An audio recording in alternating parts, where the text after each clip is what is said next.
Welcome to Loudoun Soccer's Saturday Session and Game Day Series, a collection of videos to help our head coaches and assistant coaches better understand the format and their responsibilities each Saturday during the season. Loudoun Soccer's mission is to create soccer players, coaches, and teams of strong character, committed to achievement on the field and in our community. Our philosophy is to develop champions for life. Loudoun Soccer is governed by its 5 core values: fun, integrity, fairness, teamwork, and stewardship. We love sports and all the benefits that they provide. Those Saturday game days and sessions can bring out the best of us, but they can also bring out the worst. It's really important that we as adult leaders, head coaches, and assistant coaches set a positive example for others to follow. Remember, it is for the kids.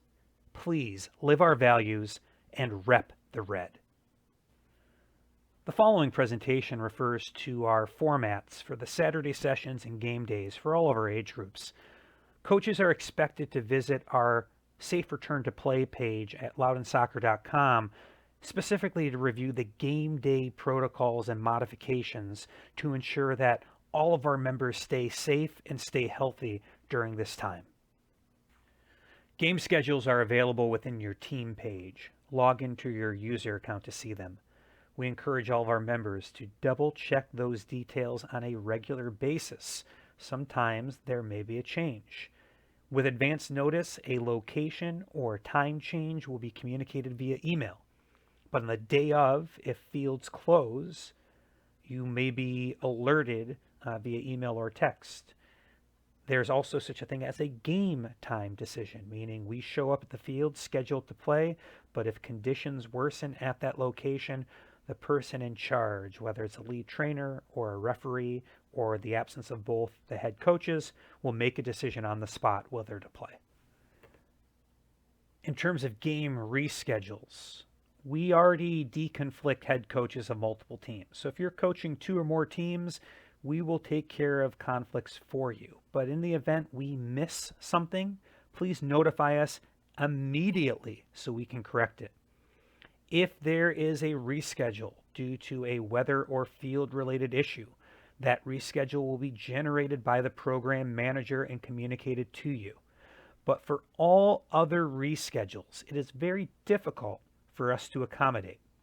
But if you do have a conflict, we will do everything we can for you. Here's what we ask of you. First, check with your assistant coach if you have one to see if he or she is available to cover. Try to play the game as scheduled.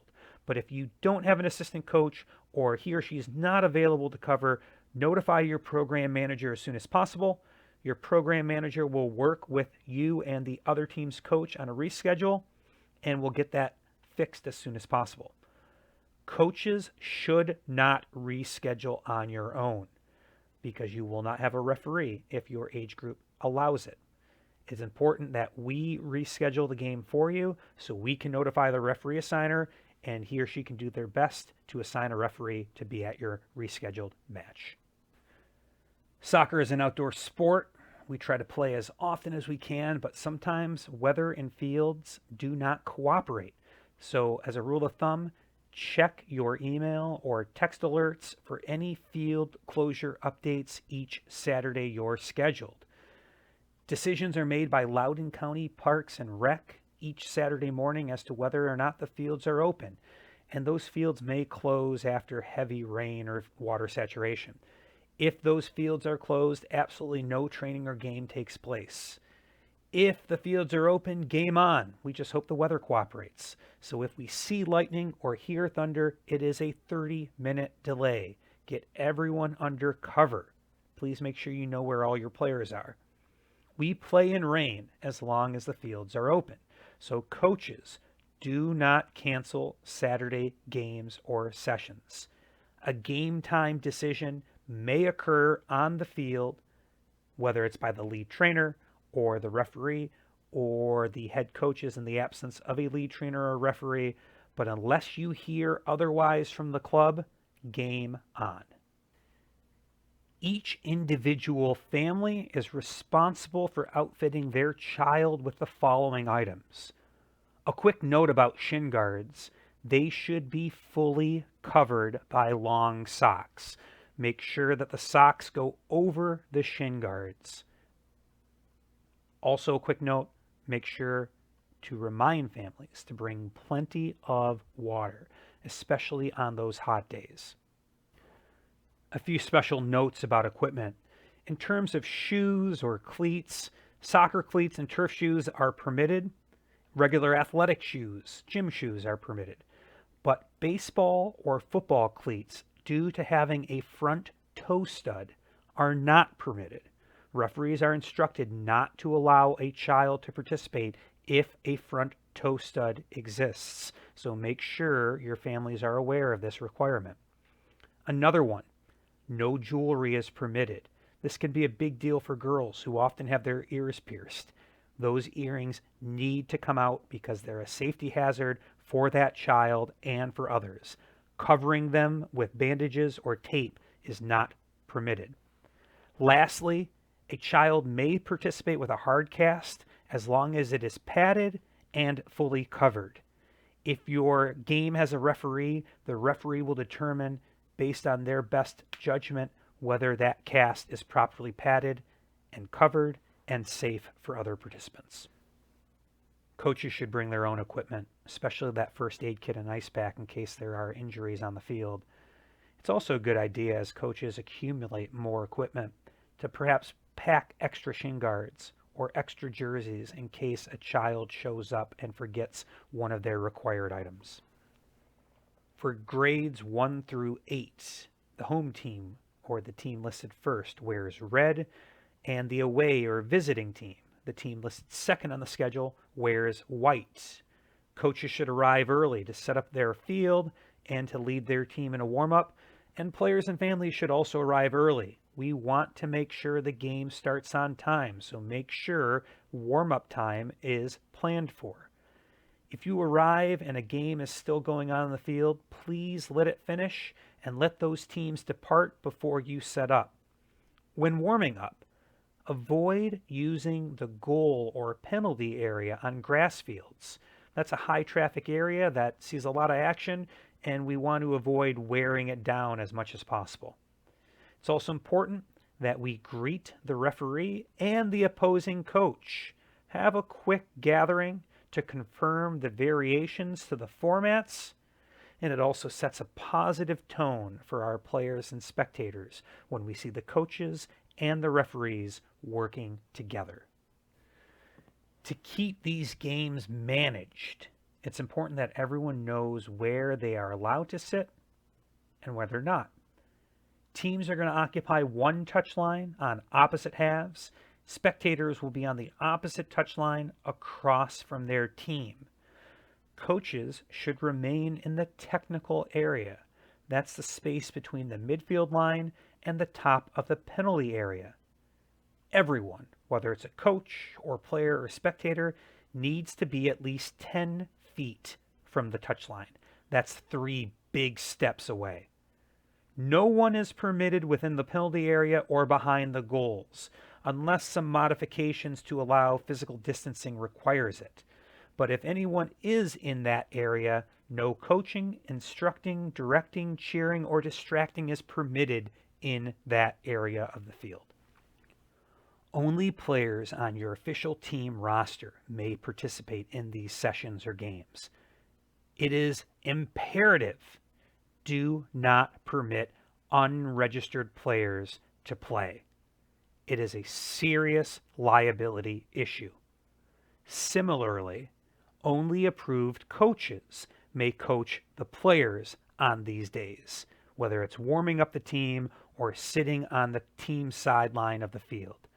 An approved coach is someone who's registered, has completed a background check, they appear on your team page, and they've completed Safe Sport training. If they haven't accomplished these tasks, do not let them interact with your team as a coach. International soccer is governed by FIFA. FIFA creates its laws of the game, which are the rules that the highest level of soccer plays under. Revisions to those rules are implemented every year on June 1st. Youth soccer will further modify these laws of the game to fit the age and ability of those athletes. Loudoun Soccer creates and provides abridged rules to help coaches better understand these modifications. If you picked up your equipment, you will have one in the folder, but you can also find one digitally in our Coaches Info Center. Teams in our Classic Division, 7th and 8th grade, play 11 versus 11. The game length is 2 35-minute halves with a 5-minute break for halftime. For this fall 2020 season, we are foregoing pregame captain's coin tosses and instead having the home team choose which side to defend to start the game, with the visiting or away team kicking off. Teams will switch ends at halftime and the other team will kick off. Substitutions are made during specific stoppages for games that are played with halves. Those stoppages include your team's throw-in, an opposing team's throw-in if they too are subbing, either team's goal kick or kickoff, a 1-for-1 situation if there was an injury or discipline situation. For example, if you have a player who's injured and subs out, the other team might be permitted to allow one player to be subbed, or if the other team has a player that's getting yellow carded, you may be able to sub a player too at that stoppage, and then free substitution may take place at halftime. A few notes about the substitution procedure. It is at the referee's discretion, meaning the referee must wave the players on the field before they enter. So you may get the referee's attention by yelling sub, but that doesn't mean those players may enter or exit the field. Typically, substitutions occur at the midfield line, but those rules may be relaxed to allow substitution to take place from the general bench area. Sort that out with your referee prior to kickoff. All players in our recreational program should receive 50% playing time per game each week. This is geared toward players who attend at least one of your team's 2 training sessions that week. As a coach, if you plan on shortening a player's allotted playing time because they missed both practices, please check with their parents first so you understand the circumstances as to why that child was absent. We don't want to punish them for circumstances beyond their control, and we don't know what's going on in their house because it might be really important that that child gets to play that Saturday morning or afternoon. So if you're going to shorten their minutes, make sure mom and dad understand what's going on and you understand why they were absent. Note that for the goalkeeper position, you do not need to rotate this role each game or throughout the season. At this age, there are often players who identify themselves as goalkeepers and will want to play that position full time. We encourage coaches to still rotate that position, preferably among at least 2 players on the team, so they can split halves each game. Try to award some playing time on the field for those individuals too. You have scrimmage vests, which you can use to distinguish the goalkeeper from the field players.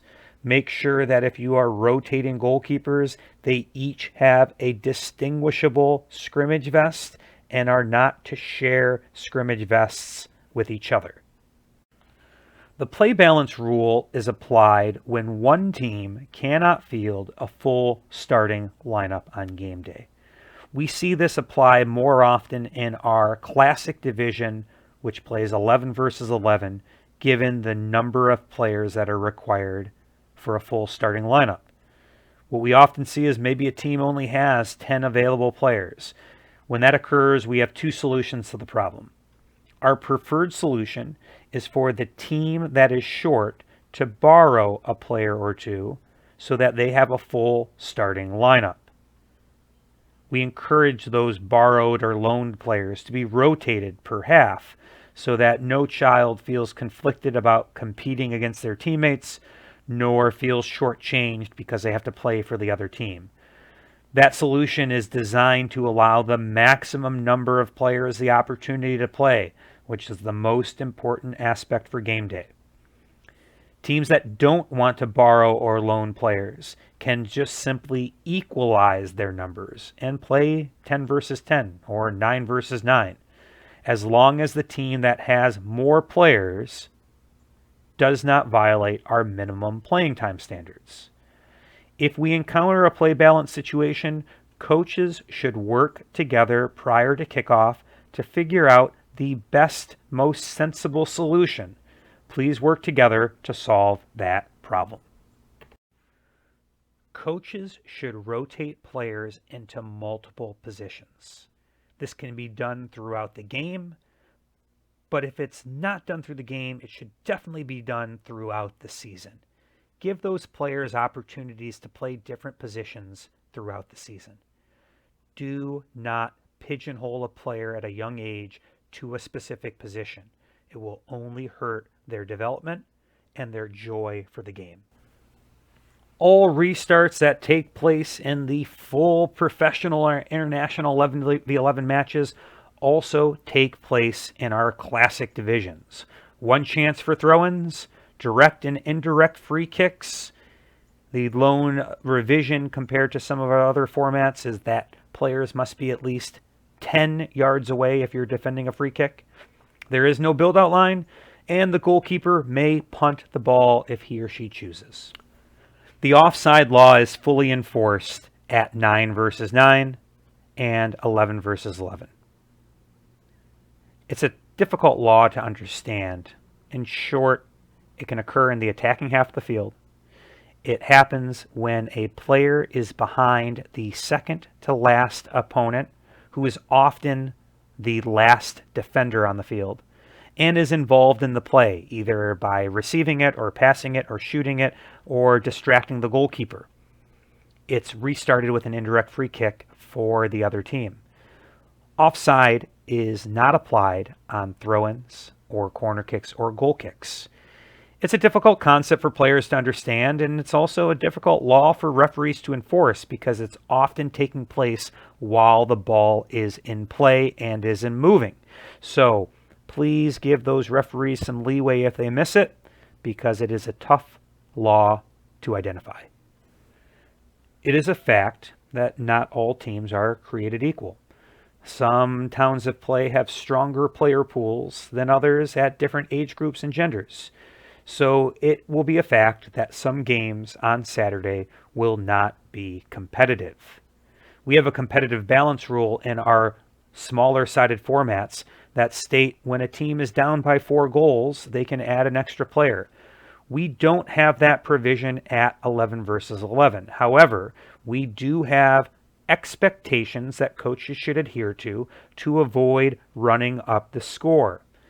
If you as a coach are winning by 4 or more goals, we expect you to do one or more of the following. Rotate players into different positions. Try playing your defending players in attacking roles and vice versa. You might also consider rewarding lesser developed players with some additional playing time, because your stronger players will likely play more in the more competitive matches. You may also enforce some sort of condition or restriction on your team, such as you must connect 5 consecutive passes before scoring or more. Ultimately, it is the coach's responsibility to avoid scores from getting out of control. Please do your part to manage lopsided matchups. Please note that some of the modifications pertaining to safety are lifted at 11 versus 11. Specifically, slide tackling, while discouraged, is permitted in gameplay. Heading is also permitted. Quick note about heading: it is not allowed at the younger age groups, but it is gradually introduced as kids mature, and those restrictions are fully lifted as they age. In terms of context, this no heading rule is administered by the Virginia Youth Soccer Association, which is the governing body of soccer in Virginia. It limits heading at the youngest age groups, gradually introduces it as the kids mature until there is no restriction in training and games for our oldest youth soccer players.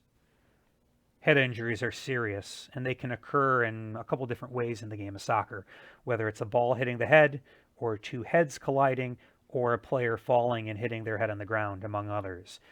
If you suspect a child has sustained a concussion, remove them from the field immediately. Check for symptoms. That player is barred from returning that day if you think they've sustained a concussion. Our rule of thumb is when in doubt, sit them out. Make sure their family is aware of the symptoms that you've recognized and make sure that they know they need to go see a doctor before returning. You as a coach after the game should notify the club of the player who may have sustained a concussion, and then it's up to that family to go provide a return to play document from their medical provider before rejoining the next practice or game. We have additional information on concussions and our protocols in our Coaches Information Center. It's a good habit to go check that out prior to each season so you're well versed on what to look for and how to handle them. Soccer is a physical sport, which means injuries can occur. It's important that coaches bring their first aid kit and their ice packs so they can treat minor injuries. If we encounter any severe or major injuries, call 911 or send that child to the hospital with their parents. If a player suffers an injury while on the field, the referee must stop the play before you can enter the field to check on them. You may need to get the referee's attention if they don't see the player has been injured. It's also important that you as the coach receive permission to enter the field from the referee before you do so. Failure to do so may result in you as a coach receiving a yellow card. An injured player does not need to be subbed, but as a rule of thumb, if the play stops for their health, they should probably exit the field. Depending on the severity of the injury or the age of the player, you as a coach might enlist the help of their parent to care for the child so that you can focus on the rest of the players. A match may be suspended, meaning delayed, or abandoned, meaning canceled, due to inclement weather or field conditions. This is what we referred to earlier as a game time decision. If we see lightning or hear thunder, it's an automatic 30-minute delay. That clock resets with each subsequent sign. Everyone should be waiting in their cars when that occurs. The referee ultimately determines if a game is suspended or abandoned. We have to be mindful of the matches taking place immediately afterward, and it's not fair to impact their kickoff time if our match is suspended. If your match is suspended or abandoned, please notify your program manager after the game so that we can determine when or if it should be rescheduled. Let's talk about referees. First and foremost, they are independent of Loudoun Soccer. They're certified through US Soccer, and they're free to work any soccer matches nationwide. Unfortunately, there's a severe shortage of referees, both in terms of the quantity and quality, not just in Loudoun County or in Virginia, but nationwide. Most of our referees are young and inexperienced. They are also learning just like players, which means they're going to make mistakes. One of the referee's primary jobs is to interpret the laws of the game. Those interpretations are going to vary. They'll change from referee to referee and from game to game. What one referee might consider a handball, another referee may not. The hope for us as coaches is that that referee's interpretations that day will be consistent throughout that match. That consistency is going to be hard to come by. Referees are human. Mistakes are going to be made. And if you watch any type of sport at the highest level, you'll recognize that officiating errors occur. So if we see them happening on Super Bowl Sunday or the Champions League final, we should expect them to happen Saturday morning at the local elementary or middle school. Set your expectations accordingly. The referee is considered the boss of the game. They're in charge, even if they're a pimply-faced, voice-cracking teenager who barely blows the whistle. Dissent is considered any questioning of the referee's authority, which can also result in the coach or a player being ejected from the match. Please don't focus on the referees. They're out of your control, much like the weather. Focus on your players instead. There is zero tolerance toward referee abuse or referee assault. Either will be dealt with swiftly and severely. If you as a coach have a serious concern about an official or would like to provide some feedback, positive or constructive, email our referee development coordinator with the specific details and let our referee leadership help these officials improve. Referees are assigned to matches by certified referee assigners. If we know in advance that your game does not have a referee assigned to you, we'll notify you the day of so you can plan accordingly. The match should still be played. Sometimes assigned referees don't show. There might be a last-minute conflict. Sometimes life happens. If a referee does not show, please play the game. The coaches might alternate quarters or halves refereeing the match, or perhaps you can find a parent or an older sibling to officiate instead. If a referee does not show, please notify us so we can find out why that referee no-showed and hold them accountable. We as coaches need to model appropriate behavior. It's important that we serve as that positive role model for our players, our parents, and our fellow coaches. Recognize that you as a coach are responsible for your team and fan conduct. So if you witness inappropriate behavior, please correct it. At the same time, you are not responsible for the behavior of others outside of your team. So please avoid confrontations with knuckleheads. It is not your responsibility to diffuse it. So please keep cool, walk away, and report them to us. Be the bigger person. Remember, it's for the kids, and it should be fun. Following the match, please organize your team for some level of good game sportsmanship gesture to the opponents. Remember, no handshake lines for fall of 2020. It is important that good sportsmanship is shown so these middle school athletes have a good example to follow.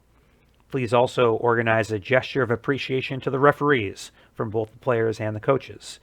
Please quickly clean and clear your area so that the next teams arriving can set up. Remember that no post-game snacks are organized for this season.